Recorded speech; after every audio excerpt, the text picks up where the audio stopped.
Welcome to 8 Bits a Week. Today we're going to talk about a problem that commonly comes up, especially on forums like Twitter and Reddit. And it's how do we allow only specific individuals external to our workspace to email a Google group or a user? We're going to use the Google group today as our example.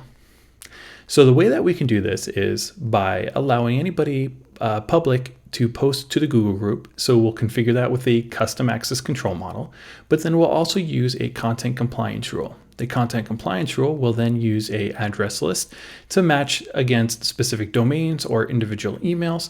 And if they match that list, then we'll deliver the email. If not, we will go ahead and reject. Great. So now the vendor management Google group is created. What's next? We need to create that content compliance rule and the address list. So what you will do is on the left-hand side under apps, we're going to search for Gmail. Within Gmail, remember that this depends on your licenses. So I'm using an Enterprise Plus license. We're going to go ahead and scroll all the way down to the bottom to routing. The first thing we're going to do is create that address list. So always think about the dependency tree. We need the address list before we can go ahead and create that content compliant rule, just so then that way we're logically thinking about how we're going to go ahead and solve this. So we'll scroll all the way down to the bottom to where we see manage address lists. Let's go ahead and create one under add address list, and we're going to call this one approved external vendors. And just for an example, I'm going to go ahead and add at gmail.com. What this will do is allow anybody at gmail.com to come through. But think about this from perspective of you have a vendor that you've either worked with previously or went through a security review process with, and you want them to be able to email this. Could even be just as simple as, hey, we're a subscriber to their SaaS service. Go ahead and add their domain to this list. We're going to click save. And now that is created. So let's go back to settings for Gmail. And this is where we're going to go into the compliance settings. We're going to scroll down about halfway on that page until we see content compliance, and we'll click configure. Within this one, we'll call it inbound messages to vendor management at our domain. And for the direction of this one, we're going to say all inbound. It's not internal messages because these are coming from the public internet. So we're going to make sure we just choose inbound. Now for the actual expression we're going to match on, we're going to just say add, and it's going to be a simple content match. Now we're going to match against the envelope to, which is the to field, and then put in vendor management at our domain. Make sure you put a capital T.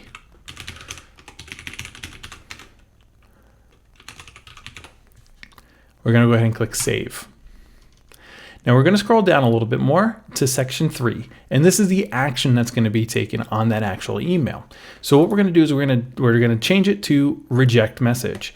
If you feel a little bit more comfortable changing it to quarantine message, feel free to do that. Quarantine can be accessed from the settings for Gmail page, but for me, I'm going to go ahead and just reject them. The next thing we're going to do is show options. Under options, we're going to choose use address list to bypass this, and then we're going to bypass the group for the approved external vendors. Once that's added, we're going to change the last setting of account type to effect. It's not going to users, they're going to Google groups, so we're going to change it to Google groups. And we're going to go ahead and click save. Once that's all updated and configured within the content compliance settings for Gmail, the next thing we need to do is actually test it. Let's get some confidence around the settings that we just changed. To do that, on the left-hand side, we're going to scroll down to reporting, and we're going to look for email log search. That will bring us here. Now that we're on the email log search, if you remember what our Google group is, it's recipients.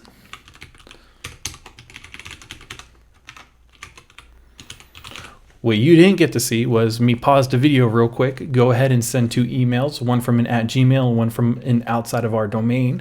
So when I do a search, we should see 2 messages show up. Here we got our 2 messages, one for pricing changes for VendCorp, and the other one is a random spam example from an unapproved vendor. Notice we have the @Gmail and our non-workspace domain. So if we click through the first one, it should show that it was delivered. And if we look here, status was delivered and it was sent to our group members. But if we go back and we click on this other one which came from our example unapproved vendor, so not from an @gmail.com, but also public because it's not internal to internal, you'll see that it was not delivered. When we expand on the recipient details down below, you'll notice that it was rejected and which rules that it matched, and it matched the rule that we just configured. So congratulations, if you got this far, then it's working for you. So there you go. We've learned how we can go ahead and create that Google group, apply the access control model to allow external posters to it, but then create not just the address list, but also the content compliance rule. We've also learned how we can go ahead and validate which ones are being matched and which ones are not by using the email lock search tool.